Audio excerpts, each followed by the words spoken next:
sécurité, on met des missions, on met dans la quotidien, moi, barrière plat.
Alors les continuer jusqu'au bout.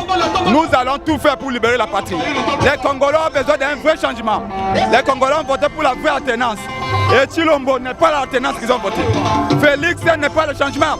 Félix c'est la continuité. Oh, ils ont voté pour le changement. Nous sommes déterminés. Nous allons tout faire. Nous allons remuer ciel et terre pour libérer la patrie. Aujourd'hui c'est Kalouka. Demain nous sommes prêts. Même les Kassai, nous irons. On ira au Kassai pour vivre que la volonté du peuple soit respectée. Tiens caméra mona bino bolinga polémique poani. Yo mutuna nyang soy ba mafa oya. Adam tazao lamba otika bilokoti. Mafa a phénomène, c'est état d'esprit. Donc bino moko bozana ba caméra bozomona rien à dire. Donc baza mobilisé. Nana comité bozomona déjà Teresa Koinda tanga okoma bino moko se rendre compte que il est réellement le président élu de la République démocratique du Congo. Dans 2 semaines, rendez-vous na Kasai na Chikapa. Holanda 2 semaines.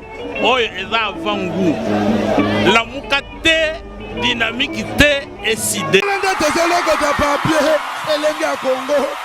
Glody Diasika, la mignonne. La mignonne.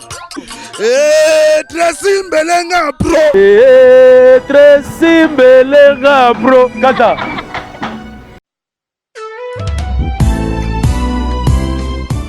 Chez Grâce Beauté Cosmétique Paris, Binda Francine, la fondatrice de la marque Grâce Beauté. Vous avez constaté depuis hier, vous avez reçu des messages sur votre WhatsApp. Grâce Beauté a changé de numéro de téléphone. Oui, Grâce Beauté a changé de numéro de téléphone pour mieux vous servir. Toute notre équipe s'y mobilise. Donc voilà, nous avons changé notre numéro WhatsApp. Le numéro d'avant, c'était uniquement WhatsApp. Maintenant, vous pouvez aussi nous appeler en appel normal. Surtout, ne vous inquiétez pas, nos clients, donc clientes, partout dans le monde, c'est toujours Grâce Beauté Cosmétique Paris au service de votre peau. Vous pouvez nous contacter sur notre numéro WhatsApp au 006 23 22 60 et 13. 60 et 13. Voilà. Pour ce pas la biso, à la solution là, au bangate. Donc, maman, utiliser des produits, il y a des hydroquinone, des javel, des tubes, des sulfate. Au bangate, dernière chance, il y a pour son ayo, et ça, la Grâce Beauté. Tout ça, là, il y a des produits naturels, à base de fruits, pour réparer les poissons. Papa, bobo sanate, pour mandef, ou to réparer, capé, bouton ya mandef, maman, toza wana. Pour arranger poso, pour qu'on sa uniformité, que l'on la bandoute, que l'on la tâche. Donc, vous la bienvenue à Grâce Beauté. Wow!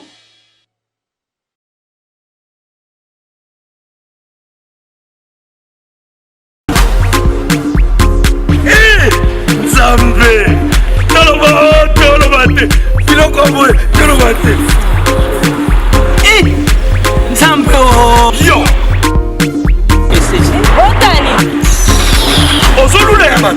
Il y a eu un peu de comme bon. Na pomade awatoza. Na pomade awatoza. Dès moi c'est bien comment olingi osomba pomade naturelle awatoza en ligne www.awatoza. Soit appelé au numéro 00 33 75 11 10 975. Bonne adresse ya kosomba pomade awatoza 70 rue Marcadet 18e arrondissement métro Marcadet ligne 4. Pomade awatoza esalami na bana mboka ba congolais na banzete ya mboka Congo bokeba na pirate mpona kovilisa bamole mipende na petolo somba gamme ya pomade awatoza mase yango na baparti oyo olingi evimba nsima ya 3 mois ofi résultat. Salut. La pomade awatoza mase yango etakomi nango kibokoni na pomade awatoza. Allez à Emata rapidement, merci. Groupe Source d'État. Groupe Source d'État. Bonibatu Maboko Makasi. Merci. Groupe Bonibatu, à vous.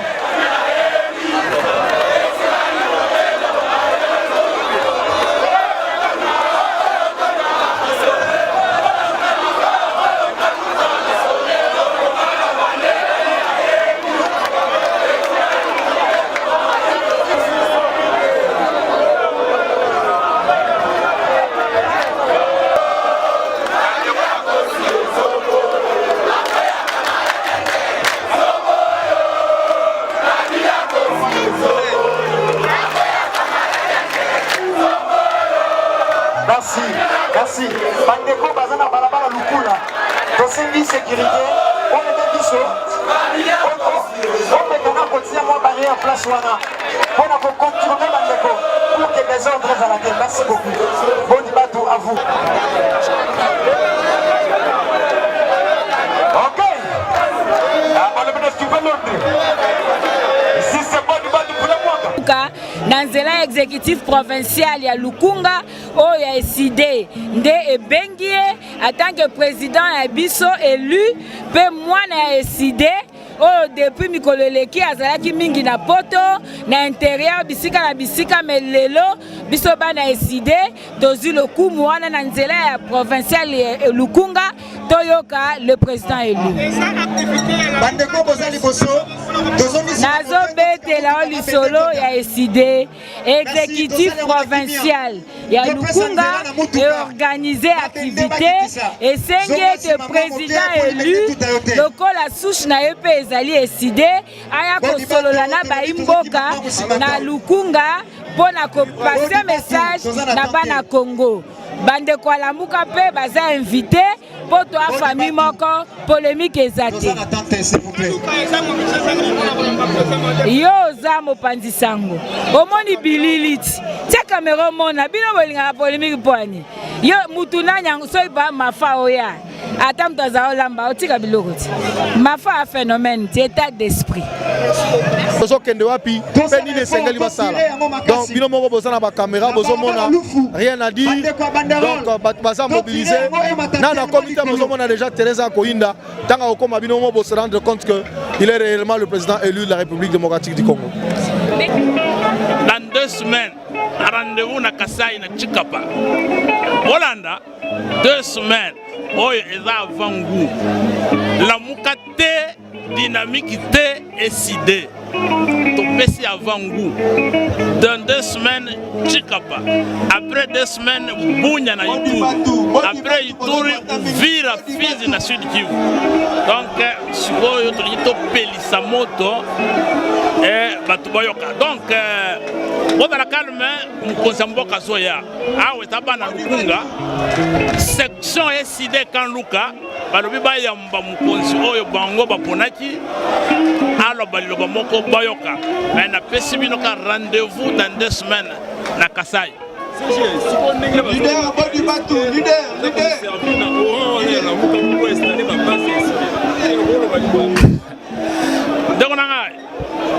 SID ezali SID. SID ezali ya Martin Fayulu.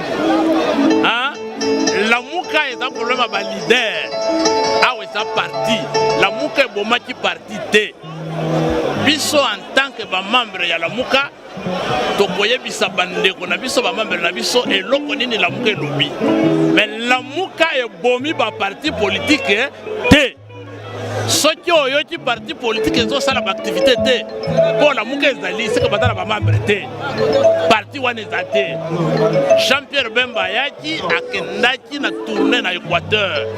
A Saliba meeting na cadre ya MLC. Est-ce que vous l'avez dit?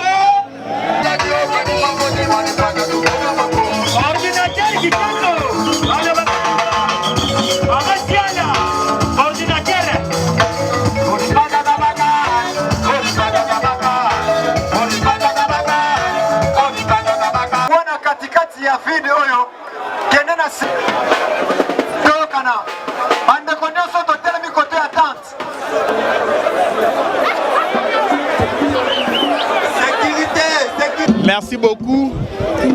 Polémique té Mwana Mboka Martin Fayulu, président de la République élu.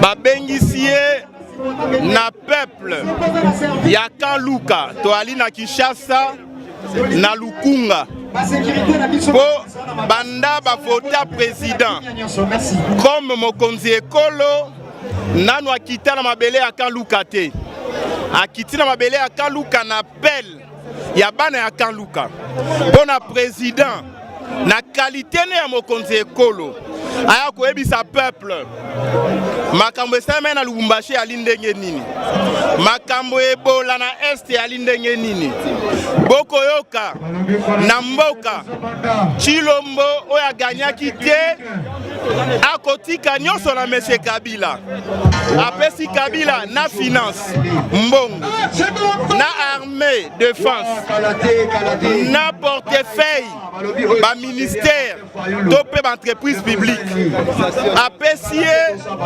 na finance publique apesi Kabila na ba mine nyonso ya Congo Chilombo ateki mboka yango mwana mboka Martin Fayulu akiti na mabele ayebisa peuple il faut totelema po to sauver ekolo Rwanda azwi bomengo ya Congo yango meeting o mwana mboka tata ekolo akosala bokoyoka lobi kuna kokenda Kasai akotambola partout po lelo peuple a lobi il faut totelema to appliquer article 64 soko moni bana Kanluka batelemi bali ba guerrier donc yali ko yali début ya action d'envergure sur terrain donc tu es un meeting décidé comme parti politique mais Fayulu comme président de tous les Congolais donc yali meeting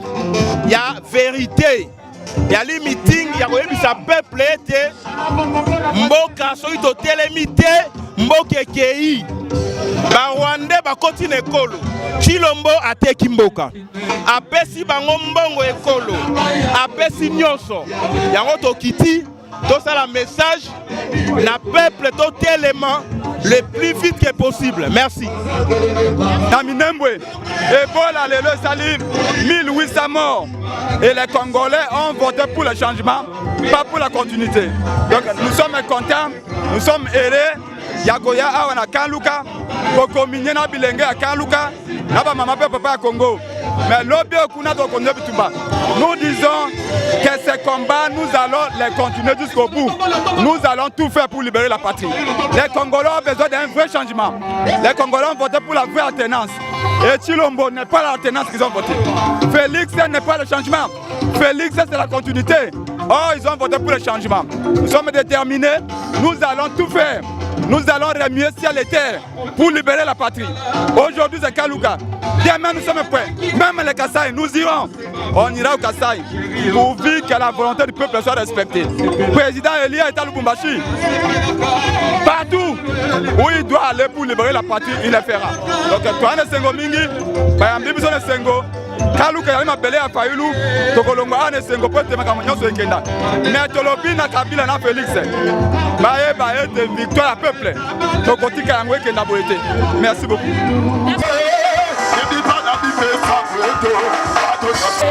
Notre président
Livre d'or.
Bienvenue à tous.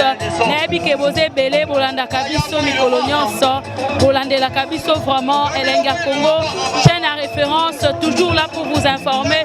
Comme vous êtes en train de remarquer, Toza Awanakata Kanluka, et Sikawapi Mwanamboka, Martin Fayulu Matiti, Azoya Kokita Kosolo, Lanabana ya Kanluka, vraiment ambiance et Makasi. Comme vous êtes en train de les remarquer, Batoutou, Bazaliawa, Bana Kanluka Nyonso, très mobilisés pour accueillir, n'est-ce pas, Mwanamboka, Martin Fayulu. Après une réunion à Lubumbashi, décidé en forme, Lamuka en forme, Lelo Mwanamboka, Martin Fayulu, a se décidé, Aya Wanakata Kanluka, n'est-ce pas, Kosolo, Nabana Naye, na ba oyo ba fota kiye pona ko solo na bango pe ko continuer o esa lutte ya vérité des urnes la lutte continue ya mo lelo akiti awa na kati ya Kanluka pona ko solo na bana nyonso Kanluka baza a ebele vraiment ambiance eza makasi ba ye awa po ba yamba ye. En tout cas, je vous laisse n'est-ce pas suivre cet événement, l'intégralité de cet événement. Bolandango awa na kati ya Elenga Congo. Gloire Diaké, c'est derrière la caméra. Bolanda et on se retrouve tout juste après. Le président élu, Martin Fayulu Madidi.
mokonzi ute libota kino akuti biso na o esika tolingi kobanda milulu na biso tosengi molimo santu akamba biso pe makila na yo ebomba président élu pe bana nyonso ya Congo na ngongo tozomi na kanluka kilia na yo ebila biso na kombo na Yesu amen.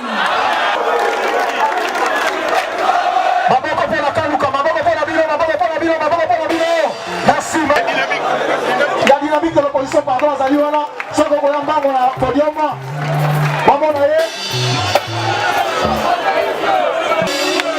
Baluka na sima, baluka na sima, baluka na sima. Prepare, vino!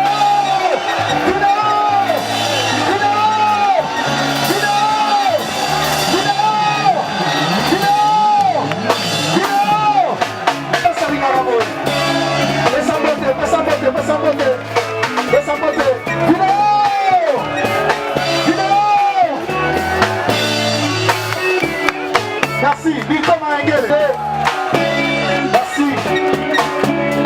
Merci beaucoup. Préparez.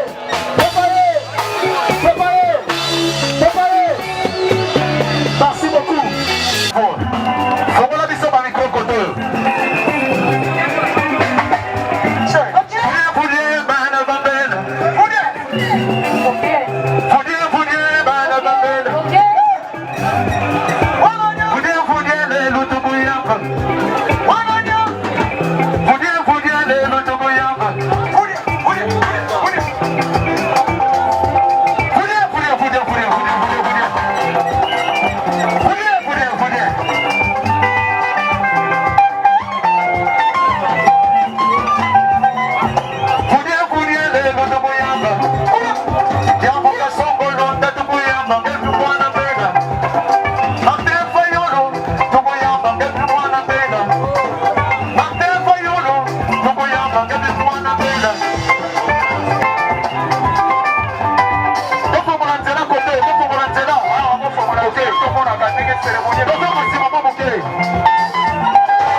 malamu soki te na bakoganga mongongo ekokima ki tosala 1 minute de silence 1 minute de silence mpona bandeko batiki biso kanuka ezali mabele oyo tobandaka tozali na bandeko mingi bakei batiki biso na kotanga bango nyonso te bandeko lokola papa Paul Mundele tobandi na ye eloko oyo banda ebandeli na baoyo misusu bakufaki mokolo ya baelektio nao bakufaki mokolo baproklamaki baelektio tokosenga lisusu mpona ndeko Defao Paluku oyo akufi babomi ye na Goma bandeko nyonso wana nao bakendeki liboso lokola barosi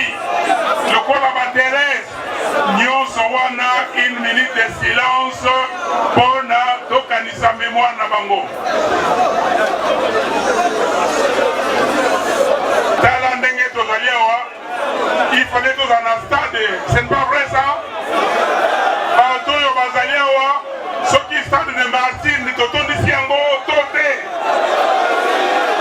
mais tala ndenge basaleli biso kanuka espace ezali te mais nalingi quand même bomoni bapolisier awa lelo makambo oyo elingaki kosalema te gouverneur alobi ke no meeting ezali te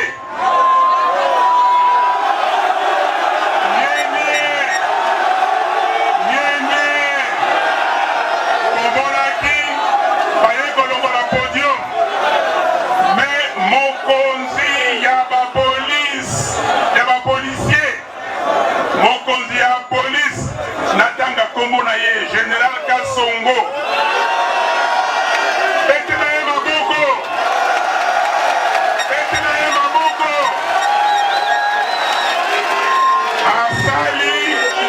asali ete parce que na yebisi ye boye kokomela leta ezali formalité sikoyo soki tokomeli bino ezali te boloba na biso on prend acte on prend pas acte tokosala yango eza boye te mais ayoki biso asali atie bapolisier bomoni bazali awa bazali bana ya mboka petela bango lisusu maboko on n'a pas pris acte bokosala manifestation te eske bayokaki yango basali nini basali manifestation eza boye te le 30 juin ntango bayebisaki biso o bokotambola te totambolaki te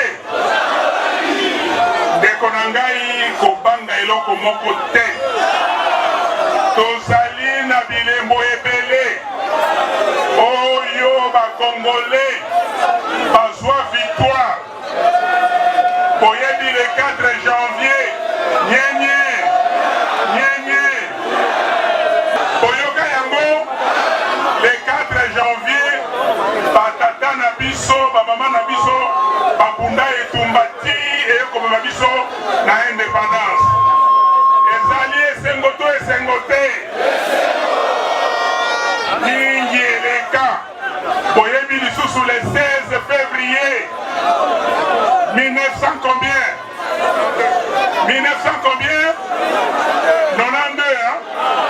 Le 16 février 92 tango Mobutu akangi conférence nationale souveraine peuple ezalaki nini peuple atambolaki afongoli yango komoni tango toye awa na Kabila semaine oyo ya 19 ti le 25 janvier 2015 tosalaki nini totambolaki ebimili biso bachanier ya Maluku bandeko na ngai kolemba te tokolemba te parce que lelo yo Kabila epai amemi biso tala pai tokomi pomoni insécurité bato bazali kokufa bebo bandeko na biso bazali kokufa partout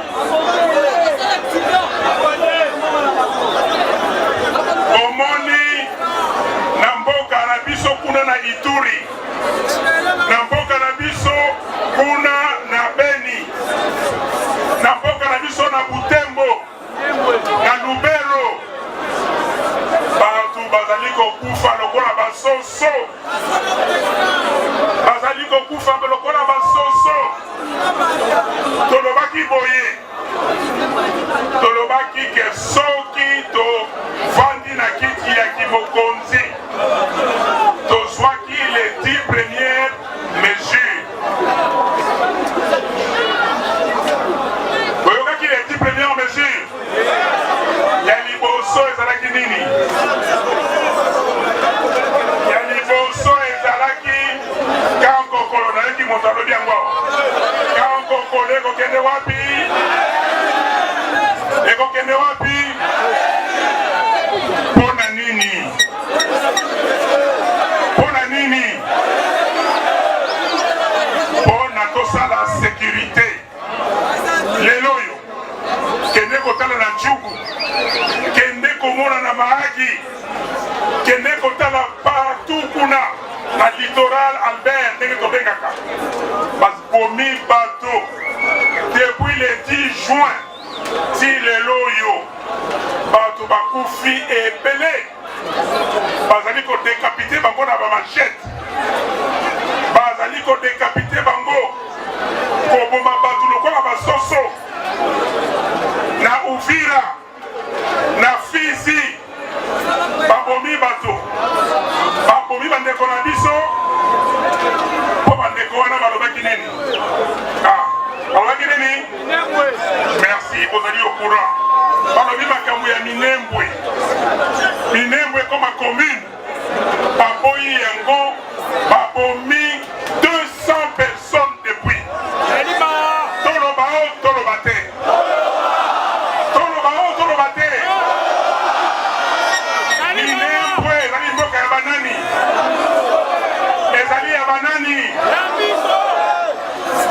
bandeko na biso tienda libanda bazali koloba likambo ya Minembwe bandeko ya mboka mosusu bazali kosala démonstration balobake Minembwe eza ya bango Minembwe eza na mboka nini eza na mboka nini eske tokotika yango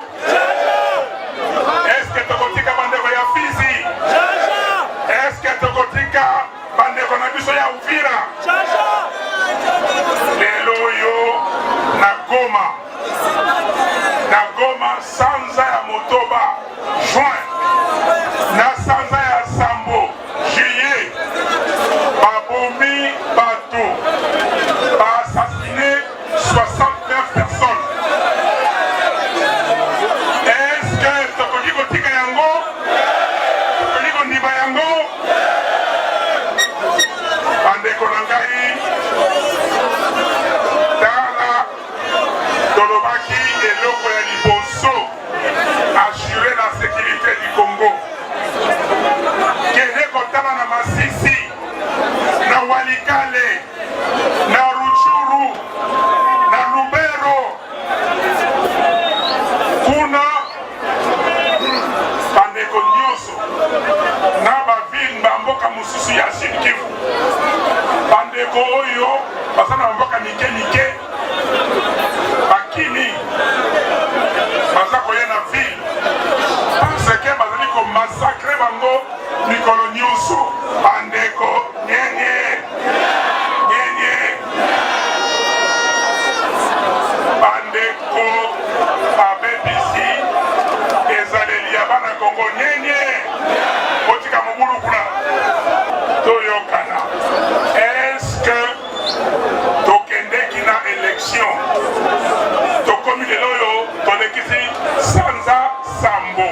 Pona nini?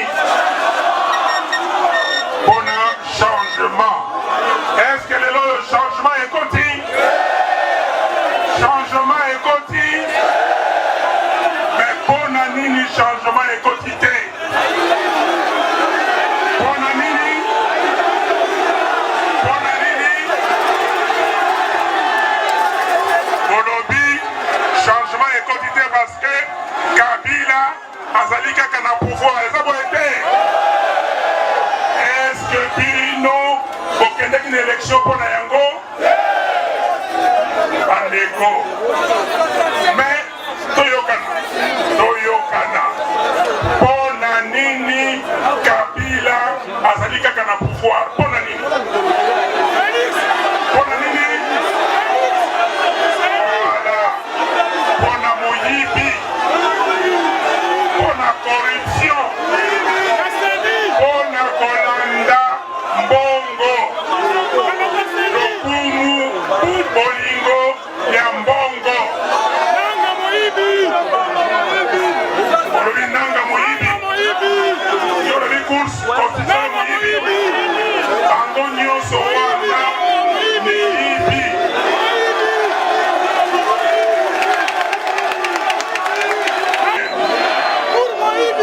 Matisa eloko wana, matisa yango oyo kuna, voilà, voilà.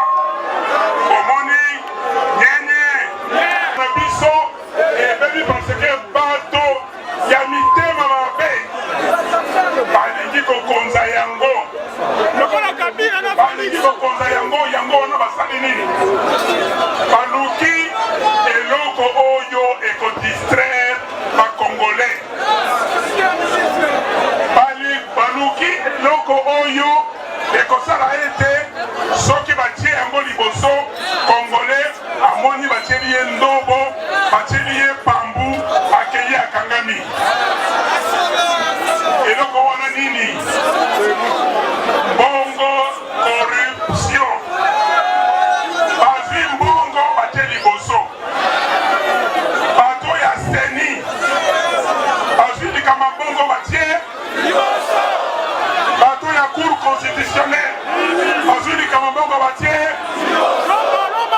Yango wana Kabila alobi ke azwi maye molai na bango, azwi molai ya bato nyonso, alobi ke no bato oyo soki natieli bango makambo ya corruption bakokanga bango na motambo. Yango wana bomoni makambo ndenge ezali kokende ndenge oyo tozali lelo. Ndeko otuni mpo esila esengeli nini? Liboso toyokana makambo oyo batieli biso mitambu ezali ebele. Liboso balobi o soki ozwi pouvoir okomi na mbongo. Est-ce que tolandaka eloko oyo pouvoir mpona mbongo? Yango wana omoni batieli bandeko mitambu balobi boyawa bolia mbongo lokola nguba. Omoni makambo bakosala depuis sanza sambo oyo bafandi kuna, oyo ya seni baliaki, oyo ya cour constitutionnelle bale, misusu bazali kolia sikoyo. Piège mususu, motambo mususu alobi o koboma na bino na bino, baye kokotisa likambo ya tribalisme. Est-ce que biso bakongolais toyebi tribalisme? Mobutu soki atikelaki biso eloko kaka moko ezali nini? Ezali nini? Unité nationale, cohésion nationale. Eza boye te baye kokosa bandeko mosusu 7 millions. Troisième population la plus élevée en Afrique après Nigeria, Éthiopie, biso awa 87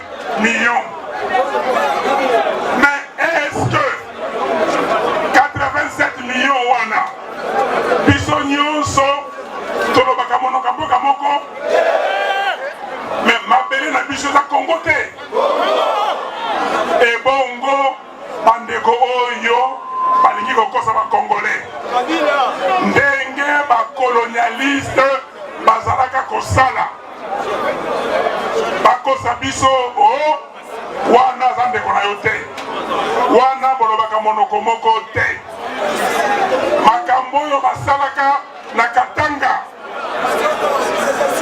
kobebisa ezaleli ya bandeko na biso koboma bango kungu balingi bazongela yango lelo oyo eske tokondima yango soki moto alobi na yo likambo ya tribalisme loba na ye ke ozali congolais ozali nani ozali nani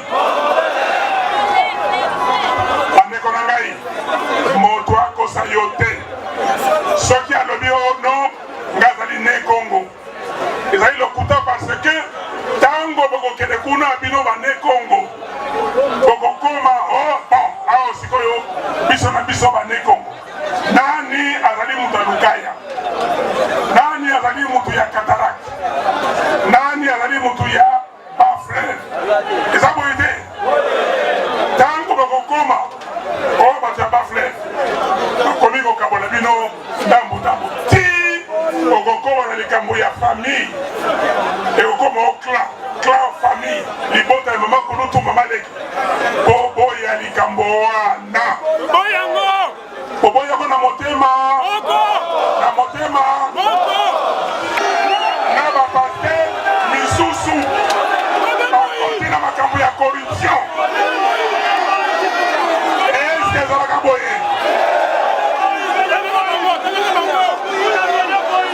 bandeko na ngai Congo ezali ya biso banso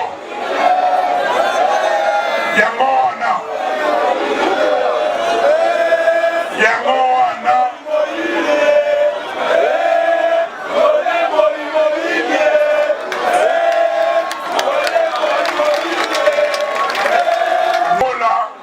bana etike bana bazanga tata na mama pona nini likolo ya moyibi likolo ya koluka mbongo Kabila alobi ke alingi kokende te apesi nanga ba instruction ba fabriquer ba résultat toyokana nyenye nakosenga na bino nyonso bakongolais nyonso ndenge naza koloba na bino na kaluka naza koloba na ekolo mobimba na bakongolais nyonso bofongola miso toyoki boye toyoki o bato ya seni balobi ke baza kofutama malamu te alors bato oyo ya baprovince balobi soki bofuti biso te tokobimisa bideyo futi biso te na bariere na biso na baprovince partout bamashine oyo toza na yango tokolakisa baresultat ya solo bofongola miso baresultat oyo eza na bamashine wana boyoki ngai bozwa yango na ndenge ya pamba te eza likambo ya moto nyonso abenga bandeko kuna na baprovince balingi babebisa likambo ya video tokebisi bango nalobi na nanga na bato na ye oyo akomeka parce que baresultat wana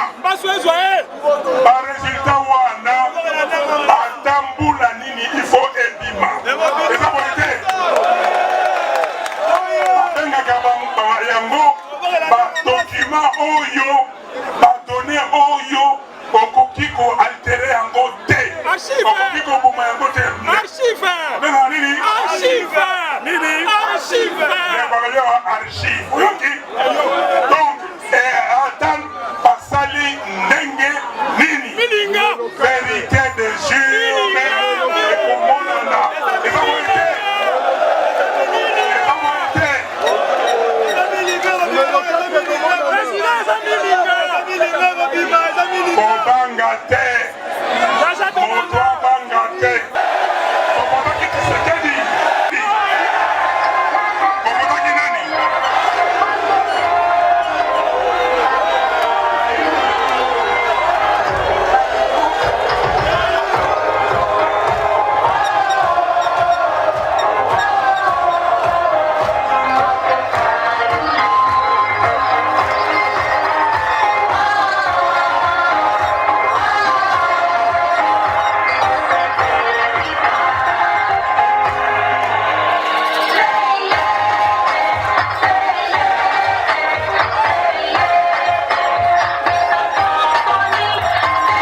akotisi corruption na mboka osangani na ye okomi lokola bana mapasa oko combattre corruption ndenge nini